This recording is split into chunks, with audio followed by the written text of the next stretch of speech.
Good morning, everyone. I hope you're hearing me. I am Sharon Whitehill, and it is my pleasure to serve as today's worship associate for the service of the Unitarian Universalist Fellowship of Charlotte County, Florida. This is being broadcast live via Zoom and YouTube. So I will add that in deference to personal privacy, you will hear us using first names only. Beginning with our technology magicians, Corey, Tom, Sue, and Sharon G., to whom we're ever grateful. We thank them. We also thank our musicians today, Kim and Janet. You can help our broadcast run smoothly by remaining muted throughout the service, especially when you're singing. But do sing with us, certainly making sure that you are muted. Also have your chalice or candle ready for the chalice lighting, which will be coming up soon. If you're a newcomer today, a warm welcome from us to you. We're glad you're with us this morning. And if you haven't already, do check out our website or contact the office at UUFCC.org, and you can receive our weekly newsletter. Also, please be aware that if you stay on Zoom after the service, we'll be able to greet you on our Zoomed social gathering. I'll have more information about that for you toward the end of the service. Now, Janet and Kim will play this morning's Prelude.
Thank you very much.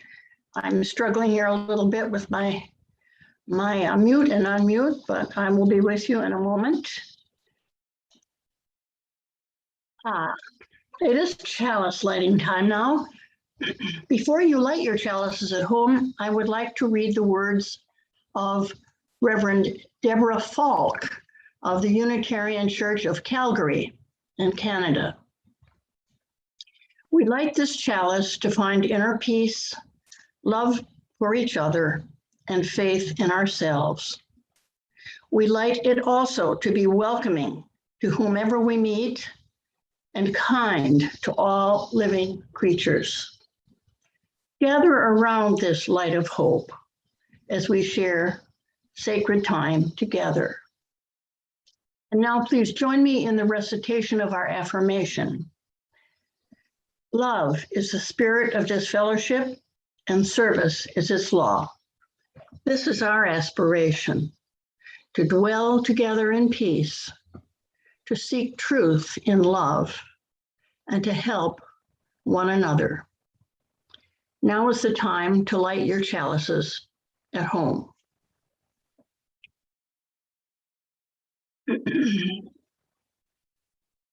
The opening words today are from John Wackman, who was a beloved community leader in New York State's Hudson Valley region. Wackman was inspired by the grassroots movement in the Netherlands called repair cafes, where people meet to fix broken objects, everything from computers to vacuum cleaners to children's toys, with the goal of reducing waste and resisting planned obsolescence. This rather long but most interesting passage, and quite relevant, of course, to today's topic, is from John Wackman's book, Repair Revolution. Somewhere in the teachings of every wisdom tradition on earth is the admonition to make whole that which is broken. In Judaism, it is tikkun olam, repair of the world. It is said that in the eyes of God, an object that has been repaired is more holy than one that is new. There is an interpretation in Judaism of the world as we see it and of how it came to be. It's a retelling of the Genesis story by a 16th century mystic named Isaac Luria. In his vision, Luria saw that God's presence filled the entire universe completely and perfectly, and that he could only create the world by somehow making space for other life. Luria imagined that God then contracted like a series of containers within containers. And by becoming smaller and smaller, he thus allowed a new creation to emerge. When the enormous energy and potential of that creation finally exploded outward, sparks of the divine scattered throughout the universe. That's the universe we see. The teachings that follow from this and the wisdom tradition of the Kabbalah tell us that we are to gather the shards and the sparks and bring them back together. This is the meaning of tikkun olam, repair of the world. Olam, or world, comes from the same root as hidden. So the repair we are asked to accomplish requires that we see the sacred and hidden within the ordinary, the wholeness that exists in all things everywhere.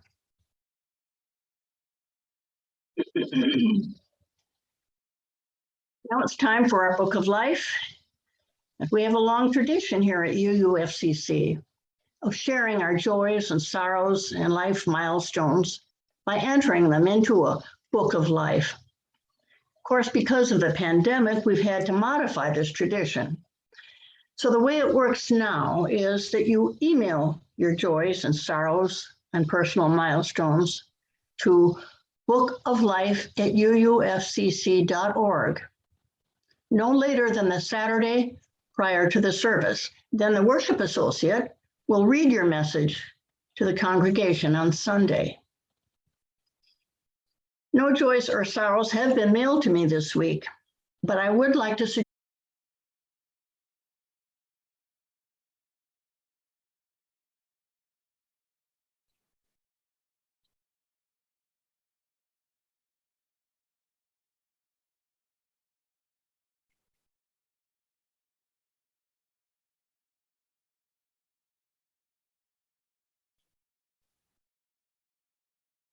let us now hear We'll Build a Land, hymn number 121 in our hymnal.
Good morning, Lashana Tova, and welcome to the new year 5782. My name is Kay Azar, and I have tasked myself actually with the sermon this morning. The new year is a perfect time to reflect on the topic of Tikkun Olam that Sharon described to you and what it might mean to us as Unitarian Universalists. I thought I might add some of my own perspectives and history as a means of introduction to the topic. First, I was born into a conservative Jewish home and continued as an observant Jew through high school and college. After graduating, I picked up and moved to Israel to live, a process called Aliyah. After a year there, I came home because I lost my job, and my options were moving to Eilat or the Golan Heights, neither of which were a good perspective at the time. In the meanwhile, while I was there, I became disenchanted with Israel over their policies and treatment of the Palestinian population and the Jewish religion in general, for not having an appropriate answer to what was being done politically in a Jewish state. Now, back in the US, as the wife of a Palestinian and a UU, I find myself tethered culturally to Judaism, to the Jewish language, the food, the culture, while currently being an atheist and a Unitarian Universalist. Excuse me. So to the topic. One day I was in the car listening to NPR as usual when I heard someone use the Hebrew phrase Tikkun Olam and finish that with meaning to repair the world. Excuse me. Now I know that what Tikkun Olam means. But I thought at the time, that's a very UU phrase, repair the world. Still, after 8 years of Hebrew school and a lot of years of sermons about stories in the Torah, in the Mishnah, in Kabbalah, the term was not familiar to me at that time. I knew bupkis about the phrase and what it meant, especially since all the readings I have since done on the phrase have told me how important it is to religious Jewish thought. I found the concept intriguing and became really curious. Shortly after this, at our worship associate meeting, we were looking for a topic for this morning, not even thinking about the date or realizing its significance. I offered to do the service on Tikkun Olam, which would force me to take a better look and do a little research. I did not realize at that time that this was the week of Teshuvah. Teshuvah is the 10 days of repentance between Rosh Hashanah and Yom Kippur. And the idea of Tikkun Olam is related very closely to this. And so is the perfect time to do a more in-depth examination of the concept. This week of Teshuvah, or repentance, is the most important for Jews everywhere. It's, as I said, it's the 10-day period between Rosh Hashanah and Yom Kippur, and is the time when Jews as individuals repair any hurts they may have caused and atone for them. This is one aspect of Tikkun Olam, and as such plays a big role in these high holy days. This year, Teshuvah falls between September 6th and the 16th, where it ends with Yom Kippur. So we are right in the midst of this. The idea of Tikkun Olam was first mentioned in the early writings of the Mishnah. And the Mishnah is a set of books dating back to about the 3rd century and interprets various stories and teachings from the Torah and kind of expands on them. You heard the story Sharon read in the opening words. It's not obviously a story from the Bible or the Torah, but later from the mystical Kabbalah, and comes from a story from, as she said, Isaac Luria in 16th century Palestine.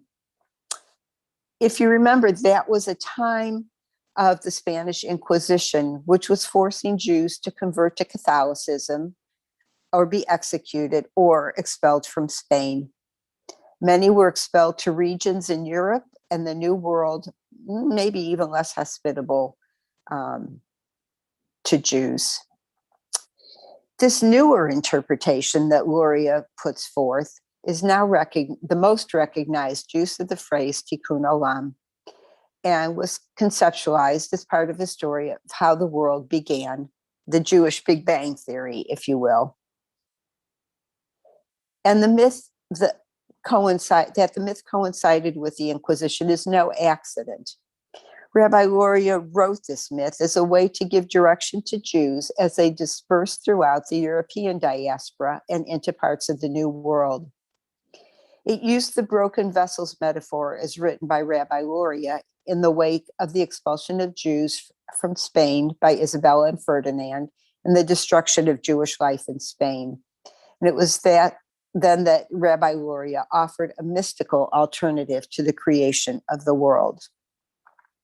As God's creation of light was sent out in 2 flimsy vessels, the outer vessel shattered and sent shards of light out into the void. The broken outer vessels, or husks, became the source of evil and mixed with the shards of pure light, which were good. The challenge now became how to mend the injury suffered not only to the world, but to the divine. And this led to the key part of Luria's myth, Tikkun Olam, mending the brokenness. This tikkun, this mending, was the responsibility of human beings. Holy sparks could be released from the husks and returned to their divine source by certain religious activities, mystical experiences, and most importantly, by repairing not only the physical world, but the world of mystical understanding of the divine and distinctive powers within the Godhead. Professor Lawrence Fine, a scholar of Jewish mysticism, states, quote, "The project of human life is to separate the holy from the material world. All existence will return to its original spiritual condition," unquote. And that the responsibility for bringing all of this about is, quote, a human one, not a divine one. Divinity is, in effect, a passive beneficiary of the actions of human beings, unquote. The rabbis believe that only intentional works can repair the world. Since the 1950s, Jewish movements all over have adopted the use of this concept as a platform for fulfillment of commandments, justice, and righteousness, but commonly thought of as charity and doing right.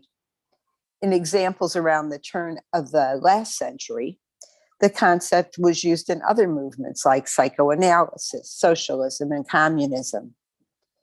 It's an important concept in that humanity is responsible to change, to improve, and fix its earthly surroundings. About this story, Reverend Matt Alspaugh of the First Unitarian Church of Youngstown, Ohio, suggests, the story offers some important ideas.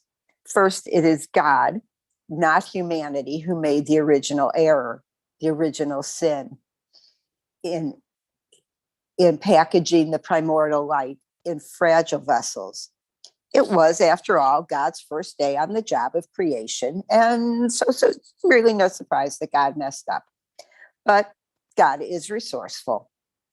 After making this error, God creates us as human beings as kind of an earthly cleanup squad and invites us to help correct the error. So, and this is the point, we are not depraved, we are not the source of evil, but have been created as helpers, as healers.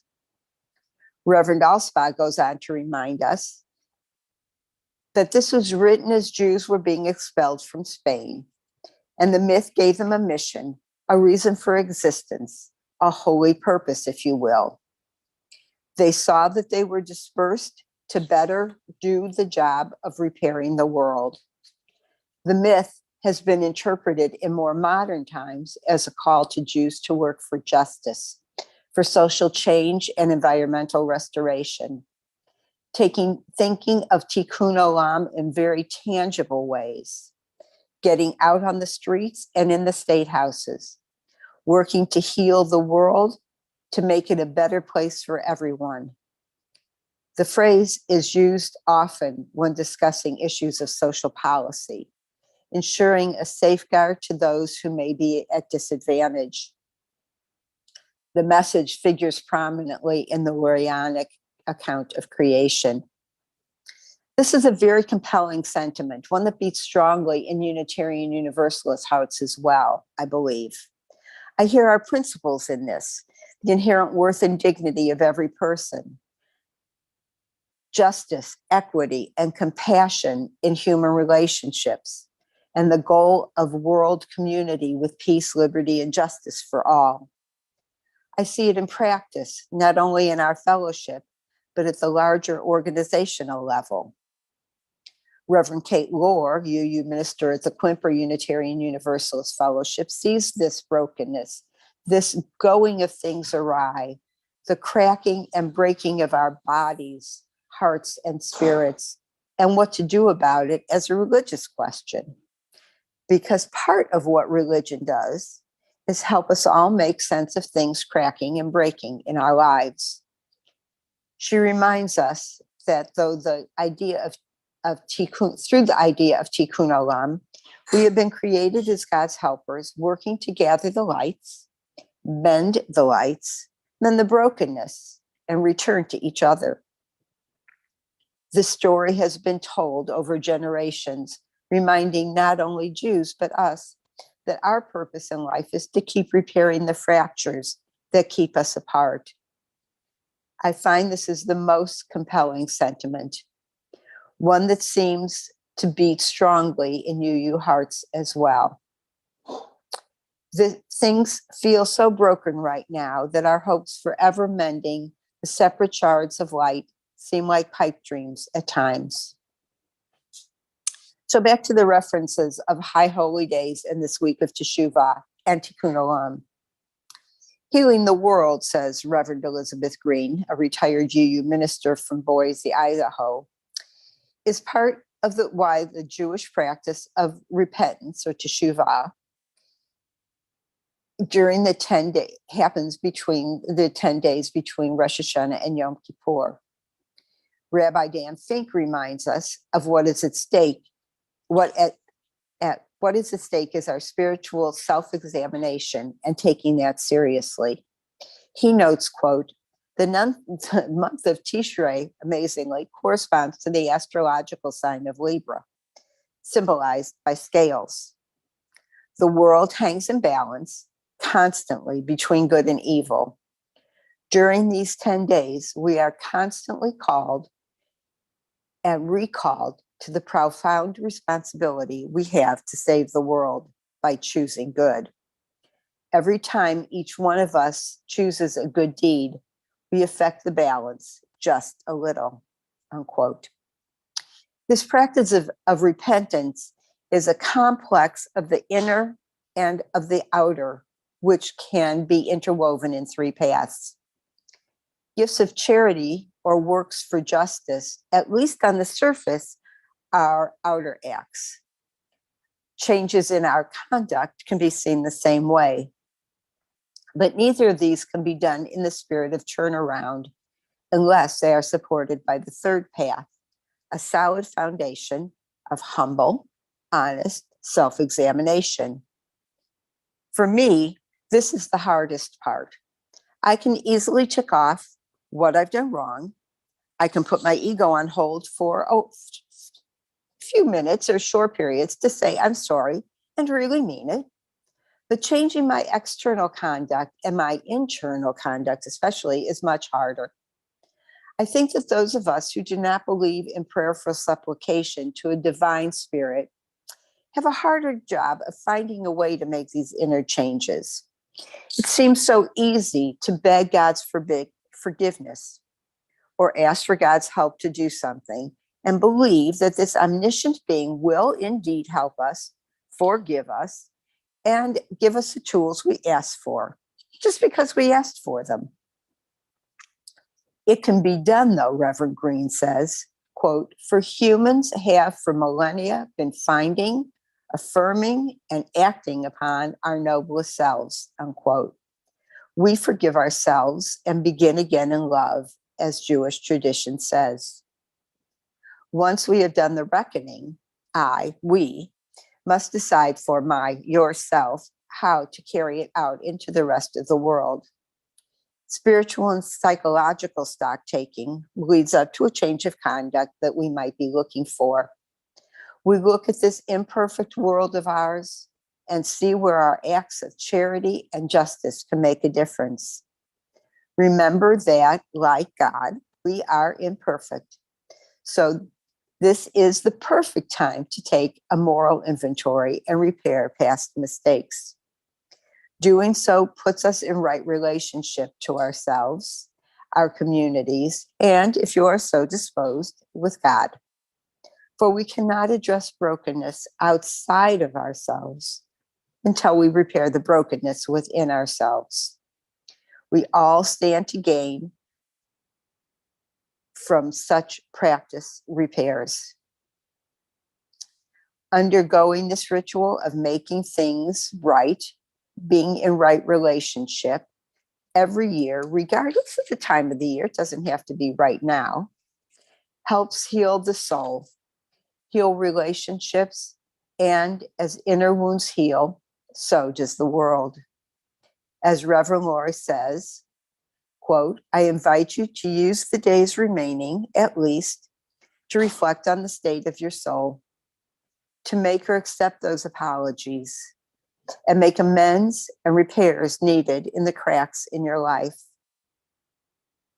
It may seem frightening or onerous at first, and it may not go as you had hoped, but it will give you a greater sense of peace. And this, my friend, adds to the peace of our world. As Reverend Bill Sinkford, the past president of the UUA, said, quote, the spark of divinity within each of us is already present, already available, waiting to be gathered into wholeness.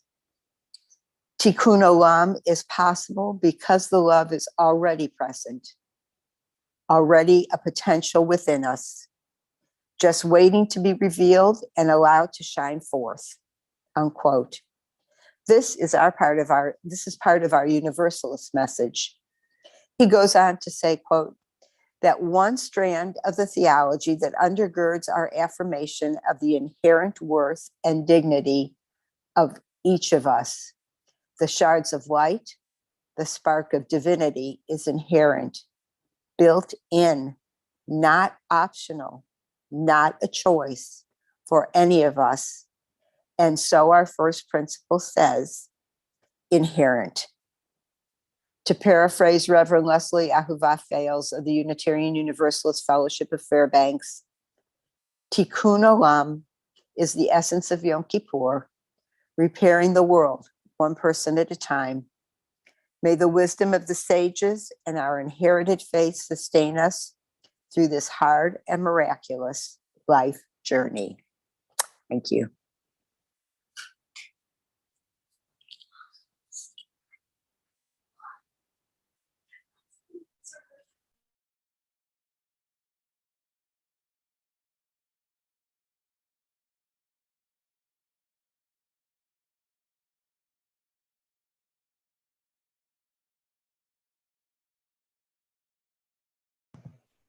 You're muted, Sharon.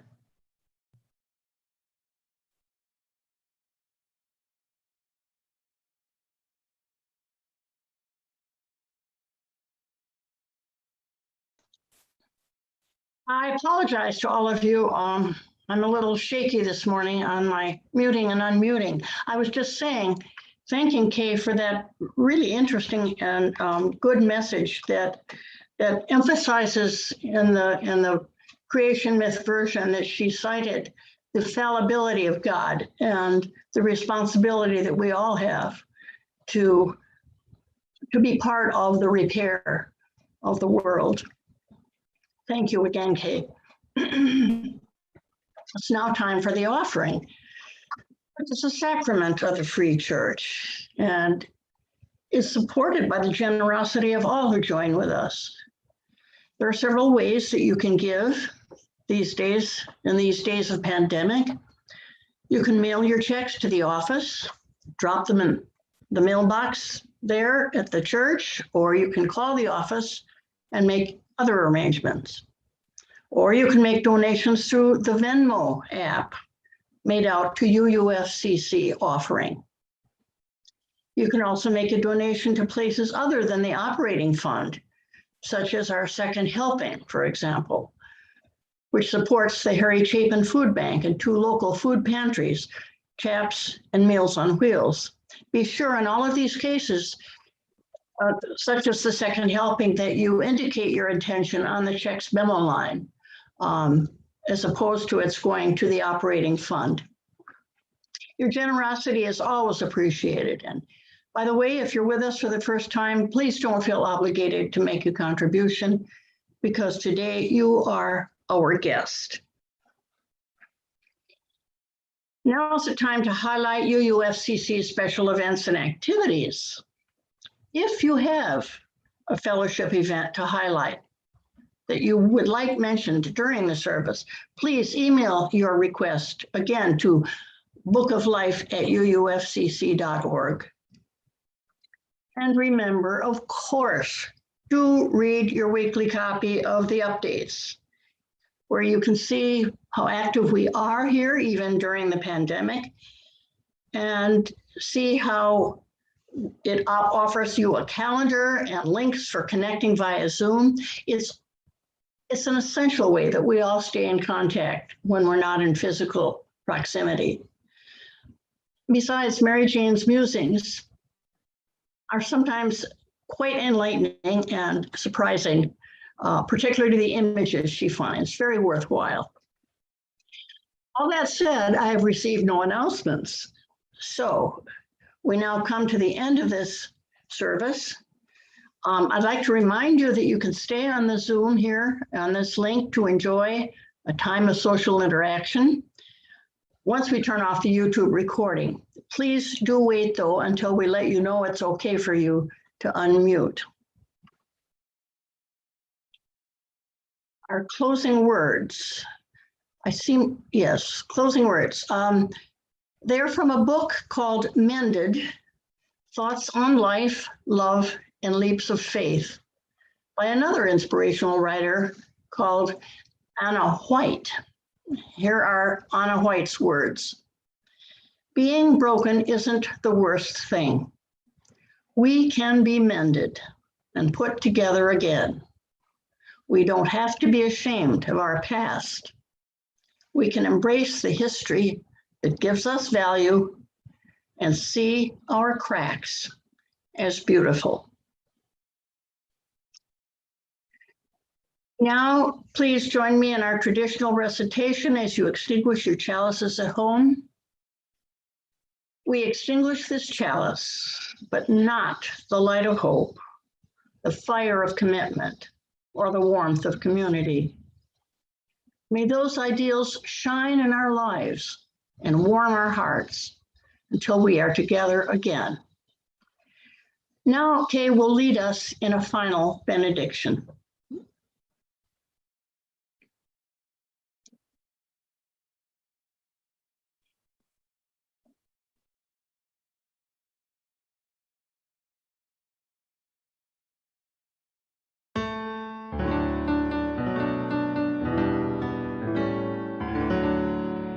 עלינו לשבח לאדון הכל, לתת גדולה ליוצר ראשית, שלא עשנו כגויי הארצות, ולא שמנו כמשפחות אדמה, שלא שם חלקנו כהם, וגורלנו ככל המונם, ואנחנו קוראים ומשתחווים ומודים לפני מלך מלכי המלכים הקדוש ברוך הוא.